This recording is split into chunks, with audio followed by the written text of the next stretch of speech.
Welcome to the Willville City Gym. Welcome back to the Willville City Gym, where we bring you the most electrifying Pokemon TCG gameplay on the planet. So, Will, what kind of snooze fest are we subjecting our viewers to today?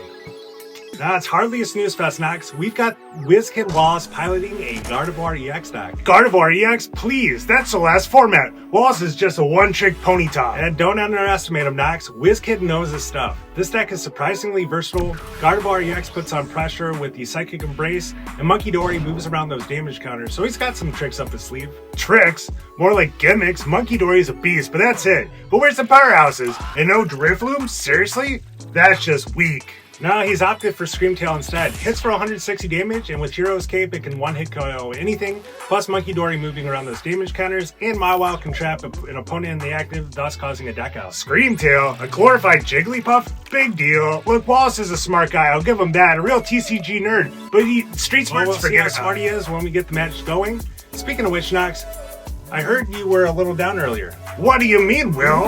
I'm doomed. I'm never gonna get Prismatic Evolution. I'm never gonna get Prismatic Evolution.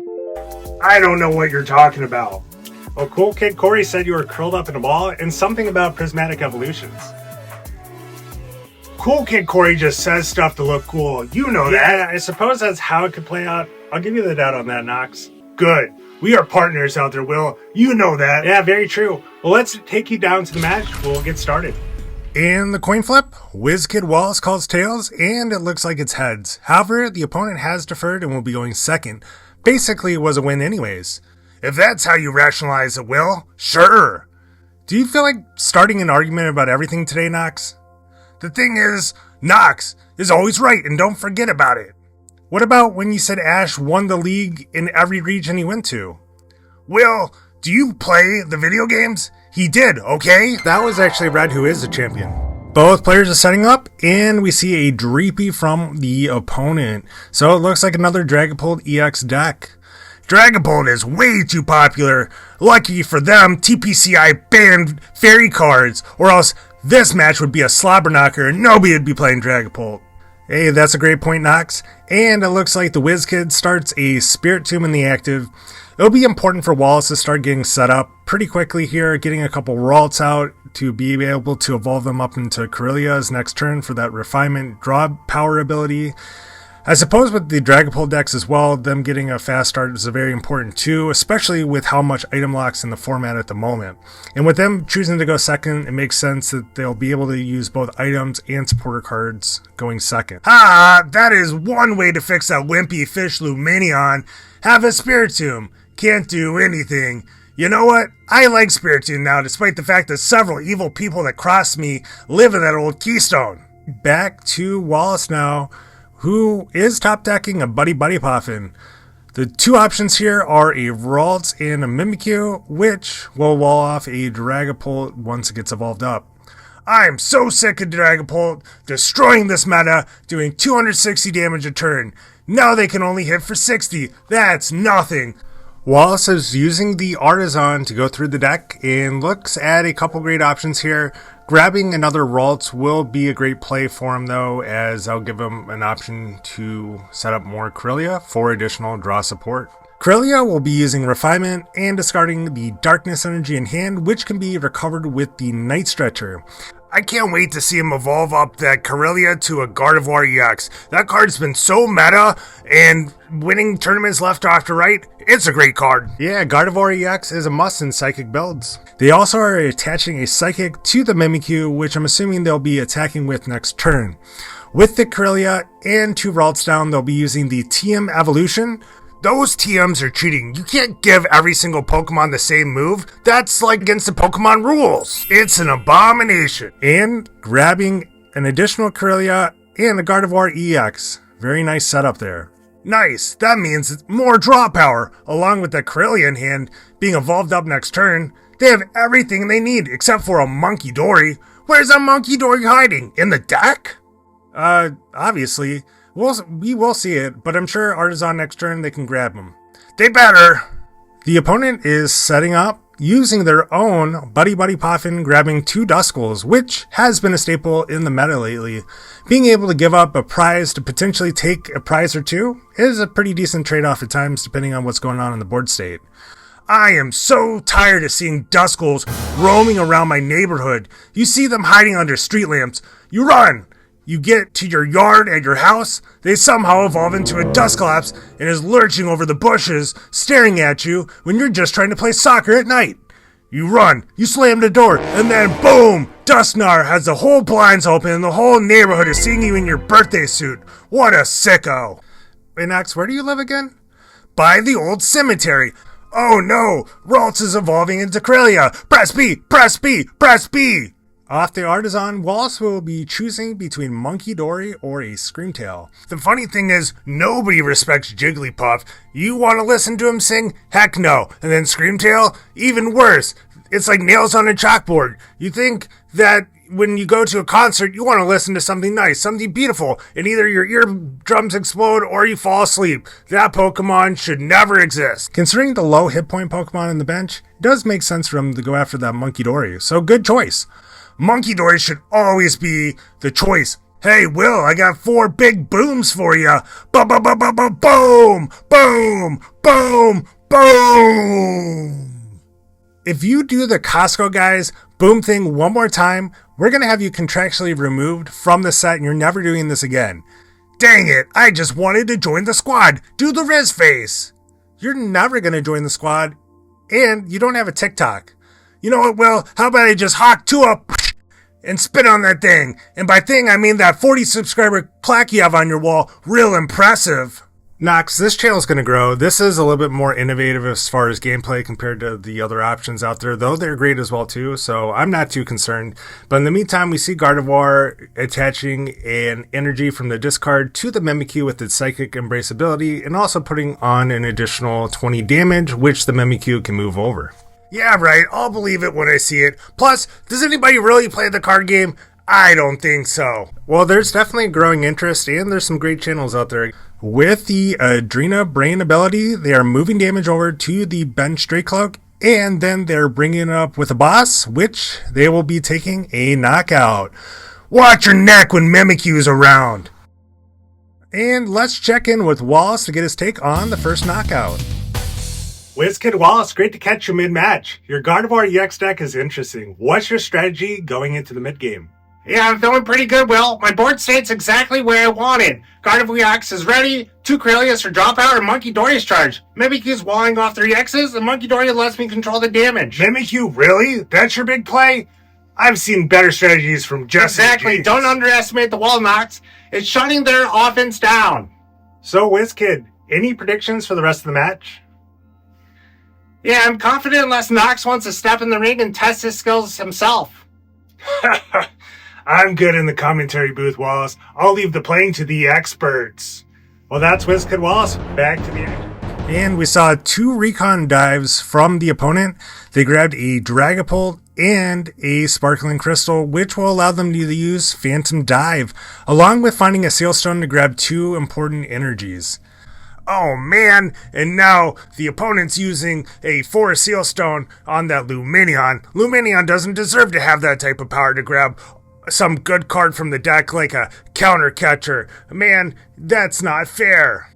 I'm glad that Luminion can use the Forest Sealstone. It's a low hit point, 2 prizer, great ability though, so the fact that it gives it something else to do is actually pretty cool. You would support it. Dang it, they counter catchered my boy Munkidori.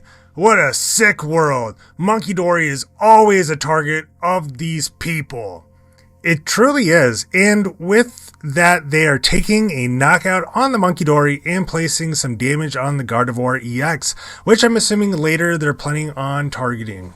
Now it's back to Wallace, who will be moving the Mimikyu back into the active as it cannot be damaged by the Dragapult EX. Ha ha, Dragapult! Oh, Artisan! Pick Munkidori! Pick Munkidori! Pick Munkidori! He's the best! I love him! Munkidori does have a great ability. I'm really starting to enjoy this Pokemon. Using the refinement ability of Kirlia to discard the TM Evo, as it really isn't needed at this point in the game, not needing to really evolve anything back up and use that as the turn attack. We're seeing a second refinement. It's really has a good board space, so nothing really important to find here. But getting rid of that TM evolution is important considering it's not a necessity moving forward. And off the Arven, Wallace has grabbed an Earthen Vessel, which will grab a Darkness Energy for the new Munkidori in play, along with a Hero's Cape. Hey Knox, have you had any luck finding prismatic evolutions? I know really for the last couple weeks it seems like it's been bothering you to try to find it, but I know it's really tough right now, especially with the big demand of Pokemon currently. Pokemon Pocket obviously very much popularized it recently, which has increased the interest in it. No, unfortunately not. Seems like scalpers get their hands on it every time. They must be stocking MJ holding trucks when they come into the stores, and then boom, they pick them up, and Knox is never gonna get them. And then I went to my local card shop. They had everything for like 3 times MSRP. Yeah, right. I'm not paying that. Nah, I'm not either. I'm just waiting until they do the reprints, which they will. Well, that's reassuring. Nice. Munkidori moving damage on that bench Dracloak. I'm sure Wallace has a plan for the active Dragapult as well. Yeah, with Mimikyu being able to wall the Dragapult, it obviously allows the game to be a little bit slower and don't have to worry about having a huge damage output. Plus, if Munkidori and any other Pokemon take damage, then at least it can be moved off, except for that Spiritomb. We then see Mimikyu with a Ghost Eye, dropping 7 damage counters on Dragapult. Hey Will, did you know Mimikyu's a dead Pikachu? No, that's not true, Knox. Also, to throw it out there too, Gardevoir EX has been attacking more lately in these lists, having high hit points and doing 190 damage, while Munkidori's moving damage is actually adding to the validity of Gardevoir players, putting the Gardevoir in the active and attacking and trying to take a knockout with the prize trade. Back to the opponent where they basically will be doing nothing this turn. Are you sure about that, Knox? These Dragapult lists have a good amount of versatility, and with the Duskulls on the bench, they could evolve it up to a Dusknoir, take a knockout on the Mimikyu, and then have to move a new Pokemon to the active. The good news is that Gardevoir can survive a turn from a Phantom Dive attack. There goes a Dusknoir with a Curse Blast to take a knockout on the Mimikyu. Seriously, that is why I refuse to buy Shrouded Fable and only will buy Prismatic Evolutions. I don't like support cheating. Well, giving a prize isn't always the best either, too. Agreed, and that's why I never give gifts to anybody for birthdays or Christmases. Nobody wants to be on the receiving end of prizes and gifts if you're gonna get a Curse Blast. Is that all you can give though, Knox? Yup, that and an elbow from the top rope. Okay, well, now with the Gardevoir in the active, it will survive a turn. However, the Spiritomb is going to be going down. Good. That means more room for more Munkidoris. Moving over 6 damage is great. Great enough to, well, what is 190 plus 30 plus 30 plus 70? Yeah, that adds up to 320. Are you kidding me? 320? So that means that just Dragapult's going down. Nice, yeah, that math really worked out. And with the Iono in hand, that will limit the opponent's Dragapult setup next turn. Dragapult is the meta Pokemon right now. They will find him and take out Gardevoir. I promise you that. We see the Munkidori moving the 3 damage counters onto the Dragapult EX, followed up by a, let's see what it's going to be. Looks like Kirlia for a refinement, discarding the Buddy Puffin, which again is not a necessity in this list at this point, so great discard on that end. We'll see a second refinement, which will likely get rid of another unnecessary card, which is the Nest Ball, which may come back to haunt him. We'll see. And from here, it looks like Wallace is thinking about benching the Screamtail, which is a good Pokemon to have on the bench, considering that Gardevoir can use its Psychic Embrace ability, put up to 8 damage counters on the Screamtail, so it can hit for 160 anywhere, which that Luminion on the bench is a prime target. If the Hero's Cape was put on, that would add an additional 100 hit points, meaning that the Screamtail could hit for up to 320 damage without any additional modifiers on. So great attacker to have. And we see the Gardevoir using its own attack, which takes the knockout on the Dragapult EX. So great strategy there by Wallace with both moving around damage counters, bringing that Gardevoir to the active, and surviving a hit. Wow, that was a bold strategy by Wallace. I never thought that kid had it in him. Quite impressive. And the opponent is using a Recon Dive to look at the top 2 cards of their deck. We'll see what they find there. And it looks like they grabbed a Duskull, which is a good start for them this turn. Yeah, they can afford to give up a price, so that is free damage as an add-on. And there goes the Iono, which will give them 3 additional cards, and Wallace will only have 2 going into the next turn, plus the top deck. Don't forget Kirlias draw 4 additional cards. No, I won't. Kirlia is actually really clutch, especially in this late game here. So we'll see how this Dragapult player responds. Ooh, finding the Dragapult EX of their own. So that does mean that they will be attacking this turn and also likely taking a knockout here. Can't imagine why they wouldn't. They're also using a Buddy Puffin, but aren't able to find any additional Dreepies, so their board state will be kind of tight moving forward in this match without any Dracloak being able to draw cards. Oh, nice! Duskull just blew itself up. Good, that means that I can play soccer later. So you're playing soccer tonight? Yeah, I kick it against Cool Kid Corey's window when he's trying to fall asleep. Knox, you're ridiculous. Yeah, tell me about it, and so is Corey. And Dragapult took the knockout on the Gardevoir EX. All it'll really take from here is for Wallace to find a Gardevoir EX from their deck. Then they'll be able to damage Screamtail, hit the Luminion on the bench for 160, move some damage with Munkidori, and it should be pretty easy to pull off from here. I wish it was that easy, but we know that TPCI loves Luminion, so they're rigging this match as we speak. And off the Artisan, Wallace grabs the Cresselia, which I suppose is to thin out the deck. The first Kirlia grabs nothing of note, definitely not a Gardevoir EX. Without really any draw support, only having that Turo in hand, they will be using another refinement, it looks like. And the second gets a Hero's Cape and a Fezandipiti EX. Boom! Turo replaces Cresselia for the Fezandipiti. Flip the script, draw 3 cards, the most meta play of all time. Yeah, without finding the Gardevoir EX. It's okay. Wallace, he's the Wizkid. He's got a strategy at this point. He's proven it to me. And the thing is, if they don't find Gardevoir this turn, they'll definitely find it next turn. And then they're going to take out that wimpy Luminion on the bench. We see Wallace retreats the Screamtail to the bench, considering Dragapult cannot knock out a Fezandipiti with the Phantom Dive attack, if they can find it. And back to the opponent. We'll see what they can pull off this turn.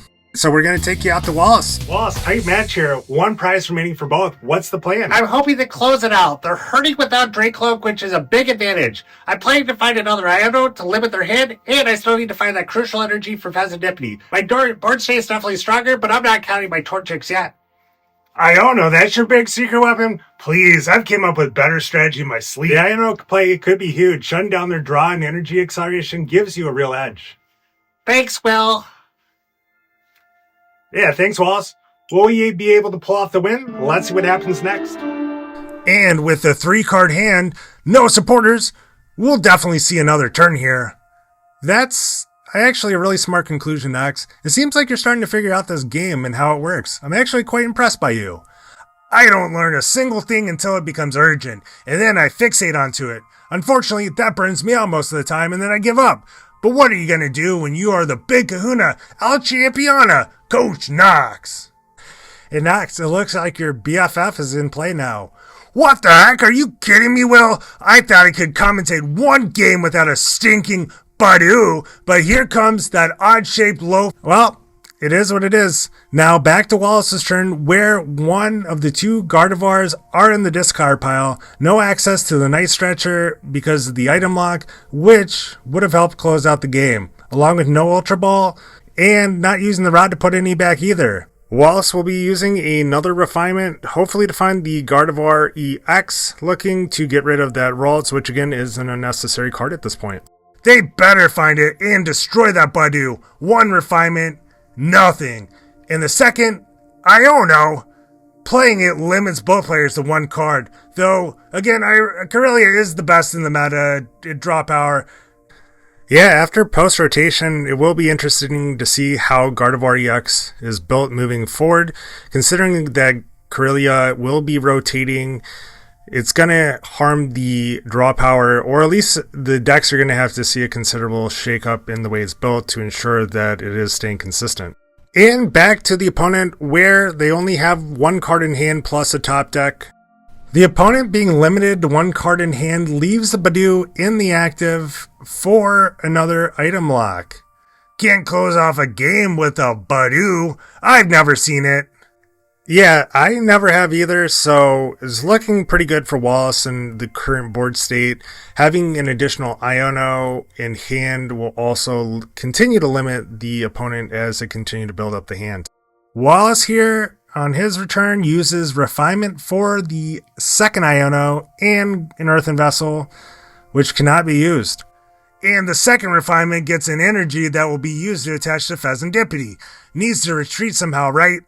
Yeah, it definitely does, and considering Psychic Embrace cannot attach to the Fezandipiti, being able to manually attach one was a very important move there. And we do know that the Fezandipiti can survive an additional turn, so leaving it the way it is perfect for this time around. And moves the damage off the Fezandipiti to the Badoo, which will limit how many times this stinking Badoo can keep item locking. Knuckleheads! Yep, exactly. So we likely will see another Ichipon from Badoo creating an additional item lock, which really isn't a big deal. And with the two Kirlia on the bench, we have an Iono in hand, lots of draw support. So it's looking very good for Wallace at this point here. And off the first refinement here, we see the Gardevoir EX. Boom! This game is over! Heck yes! Screamtail or Munkidori, either one can close this out. It's beautiful! With the opponent coming to that same conclusion, they reach out their hand, extend it, and concede the match. Boom! Wizkid Wallace wins! Let's get Wizkid Wallace's final thoughts on the match. That was incredible. Wizkid, you squeaked by this time. Don't get too comfortable. A win's a win, Knox. Maybe if you weren't so busy playing gumshoes, you'd understand. Hey, Gumshoes has potential. Besides, you just got lucky. Oh, Wallace, break down that winning play for us. It was really simple. They were struggling without Dracloak, and I knew limiting their hand with Iono would cripple them. With two Kirlias, I wasn't really worried about the Iono hurting me. Munkidori Screamtail was the inevitable closer. Like I said, probability is not something you clearly wouldn't understand. Alright, you got me this time, but just wait until I unleash my secret weapon next time. Wallace, any final words for Thanks for watching, and Knox, maybe stick to coaching. That was Wizkid Wallace, a hard-fought victory. Yeah, he got lucky, but mark my words, I'm coming for him. Next week, we're showcasing Scorching, Gouging Fire deck, a deck that's going to burn the competition. Oh, that sounds exciting. I'm Gym Leader Will. And I'm Coach Knox, ready to unleash the pain. We'll see you next week.